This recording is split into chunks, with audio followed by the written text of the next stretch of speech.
Empezamos con nuestro Óscar Espíritu Santo, que ya le conocéis, y 3 personas que pertenecen al proyecto SmartVote. Es un proyecto que, bueno, cómo aplicar la IA para combatir la desinformación en la era digital. Es un debate bastante interesante.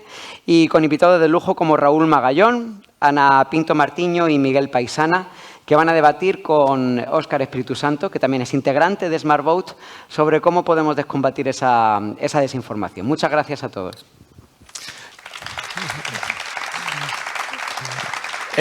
Bueno, en primer lugar, muchas gracias por venir aquí a compartir la siesta con nosotros, porque es la hora de la digestión, sabemos que es un momento complicado, pero habéis venido muchos y muchas y eso es importante. Otra puntualización, a lo mejor Miguel y Ana se tienen que escapar porque tienen que coger un avión, depende del tiempo que nos lleve esto, no es que estén enfadados con nosotros, sino que tienen que ir a Lisboa de nuevo. Y empezamos ya, sin más preámbulos, y vamos a hablar un poquito de SmartVote, de desinformación y de qué es lo que desde este proyecto podemos hacer los diferentes integrantes que estamos. ¿Quién se anima a, en titulares, ya que somos todos periodistas o estamos muy cercanos al periodismo, en titulares, qué es SmartVote? ¿Quieres que empiece yo? Sí.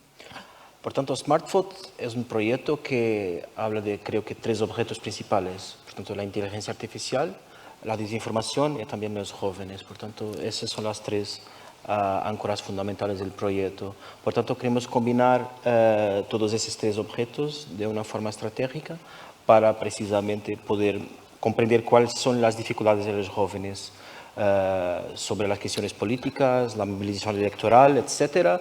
Y, por tanto, utilizando la inteligencia artificial como una arma y no tanto como un reto o amenaza. Por tanto, intentar movilizarlos de esa forma porque la tecnología es precisamente algo que cativa muchísimo a los jóvenes. Por tanto, eso es lo que estamos intentando hacer. Vale, pues vamos por partes. Sobre lo que ha dicho Miguel, ¿cómo sería esa parte de inteligencia artificial o esa tecnología que se está desarrollando? Y luego continuamos con el resto. Bueno, antes me gustaría apuntar un par de cosas para que se explique el proyecto. La idea parte de que la desinformación en procesos electorales cada vez es más global y se adapta a contextos locales. ¿Esto qué significa? Nosotros, cuando analizamos las elecciones brasileñas, lo que empezamos a ver es que cerca del 30% de las narrativas que se estaban verificando estaban relacionadas con el fraude electoral. Nos sonará de otros países. Y en España, en las elecciones de 2023, cerca del 20% de las narrativas falsas verificadas estaban también relacionadas con el fraude electoral. Entonces, una de las cuestiones que empezamos a ver tenía que ver con la importancia de la alfabetización electoral dentro de procesos electorales.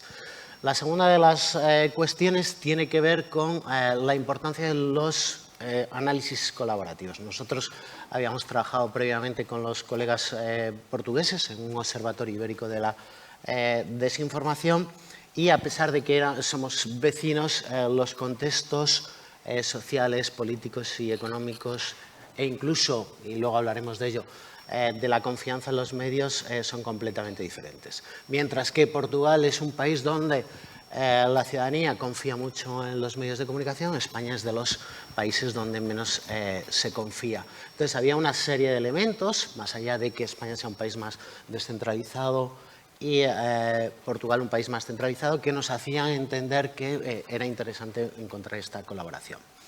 Y el tercero de los elementos, que tiene que ver con la pregunta de Óscar, tiene que ver con otro de los miembros del equipo de trabajo, que era la Universidad Politécnica de Madrid. La Universidad Politécnica de Madrid tiene un equipo especializado en inteligencia artificial y uno de los objetivos tenía que ver con que esa divulgación académica no se quedara en eso y por eso decidimos desarrollar una herramienta. En este caso se trata de una herramienta de Telegram para intentar monitorizar determinadas narrativas durante no solo procesos electorales, sino todo lo que tiene que ver con problemáticas comunes. Por ejemplo, ahora lo que estamos viendo un poco y testeando, sabéis el problema que ha habido tanto en España como en Portugal relacionado con los incendios en el último verano.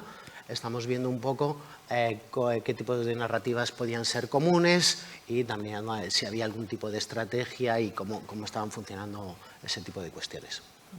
Vale, perfecto. Con esto detectamos la desinformación con esta herramienta que está desarrollando la Universidad Politécnica o esos parámetros que nos llevan hasta ahí. ¿Y luego qué hacemos? ¿Alfabetizamos? ¿Realizamos cursos? ¿A qué target nos dirigimos con esos cursos y por qué? Sí, es que estamos desarrollando también talleres, ¿no?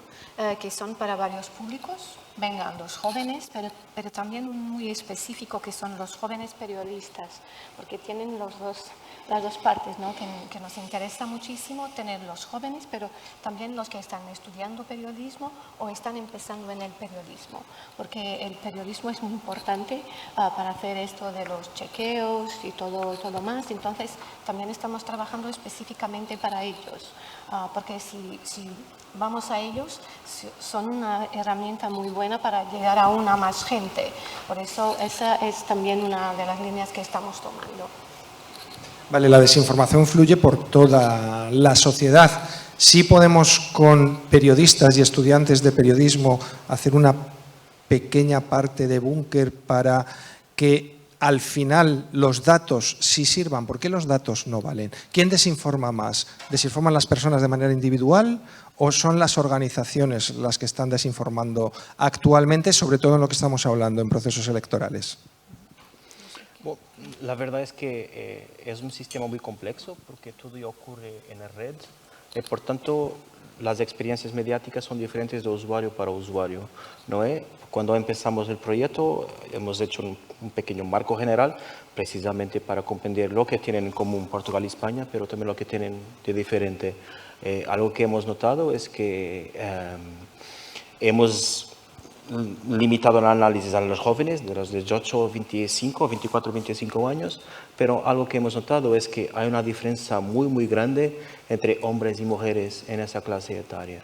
Por tanto, por un lado tienes los hombres que están más polarizados, son más permeables a las narrativas más radicales, por ejemplo, como que misóginas, ¿se dice misóginas? Sí, misóginas o más conectados a narrativas más antiguas relacionadas con los regímenes autoritarios. Por otro lado, las mujeres sí que están más informadas, pero se movilizan menos al voto. Por tanto, por un lado estamos contentos porque tenemos un conocimiento profundo de la demografía con que estamos trabajando, pero por otro lado sabemos que es muy complejo trabajar con un perfil tan vasto de utilización. Por tanto, también en España las personas y los jóvenes en particular se están movilizando más por las redes sociales. En Portugal la televisión continúa siendo la principal fuente de noticias para más de mitad de la población. Por tanto, tenemos que tener una intervención más holística, pero que sea targeted a diversos tipos de utilización, ¿no? Por tanto, creo que por eso es que es importante trabajar no solo con jóvenes, pero con jóvenes periodistas, porque los jóvenes dominan la tecnología, pero los jóvenes periodistas dominan la tecnología y la lenguaje jornalística y periodística. Por tanto, es muy importante de hacer esa intervención con precisión en ese target específico. Vale, perfecto. Detectamos a través de lo que está realizando la Universidad Politécnica la desinformación. Sabemos el target, cómo se informa, ¿vale? Este target que tenemos. ¿En qué consisten esas formaciones para los jóvenes periodistas y para los periodistas profesionales? Venga, aún estamos trabajando en eso, ¿no? Sí. Pero venga. Pero tenemos algunas ideas. Sí, ya tenemos, porque también estamos en el proyecto no hace mucho tiempo, pero sí, venga, que serán un poco diferentes, porque, por ejemplo, en Portugal vamos a estar trabajando con el sitio donde trabajo yo, que se llama Senhor, que da toda la formación para los periodistas en Portugal de una forma oficial. Entonces estamos también trabajando, intentando comprender qué es lo que es más importante para los periodistas y para los jóvenes periodistas. Y la verdad es que ha habido unos abordajes muy tecnicistas también que no son lo suficiente para que lo hagan bien. Entonces también tienes que traer otras cosas a la discusión, como las cuestiones que es la ética, la deontología, cómo lo vas a hacer, ¿no? Y también otra cosa muy importante es que venga, son herramientas y trabajamos con ellas, pero lo más importante del periodismo tiene que estar allí, no te lo va a dar la inteligencia artificial. Y eso también es un abordaje muy, muy importante que tenemos para los periodistas, ¿no? Y cómo van, y por eso también es de la importancia del desarrollo de una herramienta que puedan utilizar para su trabajo y también para después poder comunicar mucho mejor, ¿no?, con su trabajo periodístico. Vale, tú que eres un profesional, el que más sabe probablemente de España y parte del extranjero sobre fake news, desinformación, etcétera, etcétera. ¿Cómo podemos llegar a la población más joven y cómo se desinforma sobre todo en estos procesos electorales? ¿Quién desinforma y cómo? Tú has escrito sobre ello, cuéntanos un poco por qué hay más desinformación en estos procesos electorales, ya sabemos por qué, hay un ámbito de poder, pero sobre todo cómo se desinforma a los más jóvenes y si el dato sigue valiendo de algo o el dato también es opinable. Bueno, para responder a eso tenemos que empezar por otras cuestiones. La primera es que se estima que aproximadamente un adolescente pasa unas 1.054 horas anuales en un instituto, recibiendo clases formales, mientras que el consumo medio de 3-4 horas implicaría unas 1.400 horas. Durante la pasada década y más, casi 2 décadas, nos hemos olvidado de la importancia que tenía la alfabetización digital en todo lo que tenía que ver con el desarrollo político y ciudadano de los más jóvenes. ¿Qué quiero decir? Que antes nuestro primer acercamiento a la política podía venir de los medios de comunicación, podía venir de la escuela, podía venir de la familia. Ahora el primer acercamiento, y los más jóvenes no son muy conscientes de ello, vienen de las redes sociales, vienen de los contenidos relacionados con movimientos antifeministas, vienen de contenidos relacionados con movimientos anti-inmigración, etcétera, y muchas veces no son conscientes que detrás de ese tipo de contenidos virales también hay una primera aproximación política y una primera aproximación ciudadana. Eso por una parte. Por otra parte, hay otro elemento fundamental de por qué las elecciones son tan importantes desde el punto de vista de la desinformación. La desinformación funciona sobre todo en contextos de incertidumbre, ¿vale? Y una de las dinámicas que hemos visto en los últimos 15 años, no solo en España, sino en muchos sitios, es que con la ruptura del bipartidismo tradicional, la ciudadanía ha retrasado su decisión de voto. E incluso hay incluso un 15% de la población, según alguna encuesta, en el CIS, por ejemplo, en España, que señalaba que decidía su voto en la jornada de reflexión, en la propia jornada de votación. Por lo tanto, consideramos varios elementos aquí que son importantes, pero uno de ellos tiene que ver con los incentivos que hay desde el punto de vista de la desinformación para algunos actores políticos, ¿no? Si no me equivoco, que creo que no, se genera un informe sobre todo esto. ¿Por qué se llega o por qué hemos llegado a ese acuerdo España-Portugal? ¿Somos muy similares? ¿Somos muy parecidos? ¿Cómo fluye la desinformación en ese lado y cómo fluye la desinformación en este por los informes que tenemos?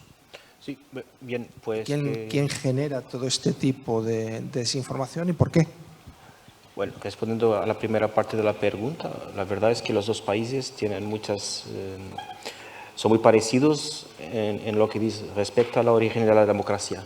En los años 70, transiciones democráticas prácticamente simultáneas, documentos constitucionales prácticamente simultáneos, con valores y principios muy semejantes, pero después de Alá ha sido completamente diferente. Por tanto, como Raúl ha dicho, tenemos un país mucho más centralizado en Portugal, con procesos políticos más comprimidos. En España, por ejemplo, las identidades regionales tienen mucho valor para los jóvenes, por ejemplo. En cuanto que en Portugal la identidad europea es mucho más importante, entonces es una diferencia fundamental. Y después en términos de desinformación, yo creo que siempre hay dos aspectos que yo creo que es importante de mencionar. El primero dice respecto a nuestro trabajo, que es, tenemos de saber que el fenómeno desinformativo siempre va a tener más alcance que la verificación. Ok, el chequeo, ¿sí? Por tanto, ese es un facto, siempre ocurre así. Por tanto, si las personas hacen su decisión de voto en un momento, en una fracción de segundo, por tanto, si están contactando con desinformación, puede tener un impacto real en su decisión. ¿Okay? Después, desde el punto de vista de la desinformación, esto es la segunda dimensión que es importante, es que estamos viendo que estamos perante una desinformación que es más sofisticada, es más contemporánea, la forma como funciona. Uno de los casos más emblemáticos en Portugal más recientemente era de una campaña en YouTube en que Chega, que es como que el Vox portugués, y Vox es el Chega español, ¿no? Por tanto, tenían una campaña que como que el alvo era los partidos del sistema, ¿no? Los dos partidos del sistema, el Partido Socialista y el Partido Socialdemócrata. Y cuando hemos empezado a comprender de dónde venía, qué financiaba, era una empresa que estaba en Delaware, que ya había funcionado en campañas electorales en Rumania y Singapur, y que también había trabajado con Javier Milei en Argentina. Por tanto, tienes una desinformación que es sistémica y es federada y globalizada. Por tanto, es muy difícil localmente de ser eficaz sin percibir el contexto global. Por tanto, eso creo que es lo más importante. Vale, o sea que es una desinformación casi programada a nivel internacional con unos mismos parámetros, sí, adaptándola a cada tipo de país. Vosotros, algún ejemplo más, porque vosotros en Portugal os gusta votar mucho y estáis votando constantemente. Sí. Tenéis elecciones, sí, cada poco. Nos encanta votar. Os gusta mucho votar. Entonces, ¿algún ejemplo más que podáis ponernos sobre la desinformación en estos procesos electorales? Porque aquí, como todavía no hemos llegado. Hay tantos. Sí, por ejemplo, tienes todo eso que es de la polarización, ¿no? Que intentan hacer, y mucho con los migrantes, que no lo teníamos en Portugal tan temprano como ha acontecido aquí en España, ¿eh? En Portugal llegó mucho más tarde, pero ahora ya está allí. Por ejemplo, hay muchísimos vídeos de deepfake que presentan a la gente, por ejemplo, en un sitio que es muy emblemático en Lisboa, que toda la gente ya está, las mujeres con hijab y todo eso, diciendo qué es lo que nos espera, si te vas a votar a este o a aquel, y que está por ahí, por ejemplo. Ese siempre aparecen cuando tienes elecciones. Por tanto, en Portugal aparecen mucho, ¿no? Porque también hemos tenido muchas elecciones. Y también tienes ejemplos más cómicos. En la última campaña, el líder de Chega, André Ventura, estaba en la calle con los miembros de su partido y de repente pasa un chico en motocicleta y hace mucho barullo. Le han dicho que era un atentado, que eran tiros, pero no, era una motocicleta. Todo el mundo sabía que era una motocicleta, pero decían que era un atentado contra André Ventura. Por tanto, una tentativa de victimización. Por tanto, ese es un poquito también su estrategia. Sí que tienen campañas que son muy direccionadas y muy eficaces, pero siempre están intentando manipular la realidad para su beneficio. Por tanto, y no interesa si es verdad, si no es verdad. Un poquito como la lógica y la ideología de la campaña de Trump. Por tanto, la posverdad, ¿sí? No... Vale, la posverdad y eso que hablamos de esa internacionalización de la desinformación. Miguel, hablas de vídeos reales que se interpretan de otra manera. Hablabas de deepfakes, que son ya vídeos manipulados y que pueden ser completamente falsos. Desde el proyecto utilizamos la inteligencia artificial para intentar ver hacia dónde va esa desinformación, pero la inteligencia artificial desde el otro lado, cómo está funcionando para desinformar, y más con lo que hemos visto esta mañana, que ya es bastante complicado distinguir un vídeo generado todo el contenido por inteligencia artificial de un vídeo que no haya sido generado así. Bueno, yo plantearía la cuestión al revés, y aquí está el director general de Clave, que es otro de los asociados del proyecto. Clave es el Club Abierto de Editores que integra a medios de comunicación. Creo que uno de los problemas que tenemos en este momento es que, y Ana es periodista especializada, necesitamos más periodistas especializados en tecnología y en entender las consecuencias políticas, económicas y sociales que tiene la tecnología. Y creo que en los grandes medios necesitamos explicar mucho mejor todo lo que... la cuestión de los deepfakes, pero todo lo que está relacionado con la tecnología. Hay una cosa muy interesante que, por ejemplo, han hecho un estudio en Portugal para ver la forma como los medios trataban todo lo de inteligencia artificial, el abordaje, ¿no? Y la verdad es que la mayor parte de las veces, como los periodistas no eran especializados, te ponían lo que las empresas te enviaban. Entonces no tenían sentido crítico para ello. Esto también es lo que intentaremos trabajar con los periodistas más jóvenes, ¿no? Que tengan sentido crítico para leer un comunicado de prensa. Porque claro que si yo tengo mi negocio y quiero trabajar con IA, voy a decir que es la mejor cosa del mundo, ¿no? Pero los periodistas tienen que saber lo que es, lo que hace. Y otra cosa como que hacer como es una persona. No es una persona, es una herramienta. Y mucha gente cree casi que es como que alguien que está allí. Y los periodistas también han contribuido muchísimo para que tenemos ese ángulo hacia la inteligencia artificial, ¿no?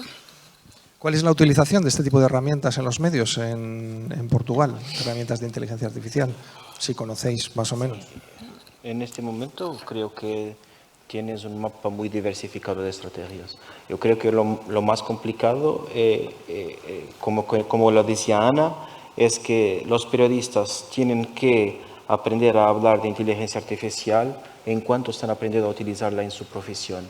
Es muy difícil de hacer las dos cosas al mismo tiempo, porque también tienes la crisis de los medios y también impacta la capacidad que los medios tienen de hablar de eso y de su impacto en la sociedad y también de saber cuál es la relevancia y los límites para el trabajo periodístico. Pero le decía que claramente de la parte de business en los medios están muy interesados porque puede tener mejor performance financiera, pero también están preocupados de la parte de los editores, de los periodistas, en cuáles son los límites éticos y deontológicos que tenemos que explorar para comprender mejor la tecnología, ¿no? Pero en la mayor parte de las redacciones lo que tienes están trabajando en solo. Yo, periodista, estoy haciendo algo, intentando verlo donde voy, pero no hay como que políticas para toda la redacción. Están ahora empezando a aparecer y también tienes todo eso de la regulación. Por ejemplo, lo que tienes es como que autorregulación de los periodistas, pero no hay muchas redacciones donde se haya hablado de eso. Entonces, lo que tienes es top-bottom, la gente que está mandando, ¿no? en la redacción dice, estas son las reglas. Y hay muy pocas que están haciendo, vamos a hablar con toda la gente y qué es lo que vamos a hacer con esto. Perfecto. En el caso de España, le voy a dejar la respuesta a Juan, que está por ahí, ¿vale? Y que nos conteste cuál es la implementación que hay en el turno de preguntas, o si quieres te bajas y nos lo cuentas, como tú lo veas. Y por otro lado, quería preguntaros, ya casi finalizando, si creéis que este proyecto, como todos los proyectos, tiene un tiempo, es temporal y le vamos a dedicar unos años. ¿Creéis que este proyecto es exportable y escalable? El proyecto ibérico, que queda muy bien porque queda como el jamón, un proyecto ibérico, ¿es exportable al resto de Europa, al resto de países? ¿Lo que estamos haciendo va a servir a otros? Bueno, lo primero es que la herramienta será open source, por lo tanto estará disponible. En segundo lugar, hay que pensar también que en este caso estamos trabajando con Telegram porque la API nos permite desarrollar la herramienta. Somos conscientes de que la tecnología cambia, la adaptación de la sociedad cambia y somos conscientes, por ejemplo, de que también hay que entrar en TikTok, ¿no? Eso por una parte. Y por otra, como decía, considero que este tipo de proyectos son mucho más eficaces porque ese análisis comparativo entre países nos permite comprender mejor las debilidades y las fortalezas, ¿no? Perfecto, pues yo creo que abrimos un turno de preguntas. Juan, si te apetece, empiezas. Sí, bueno, ya he levantado la mano. Uy. No me ha dado ni tiempo. Está allá arriba, en la esquinica.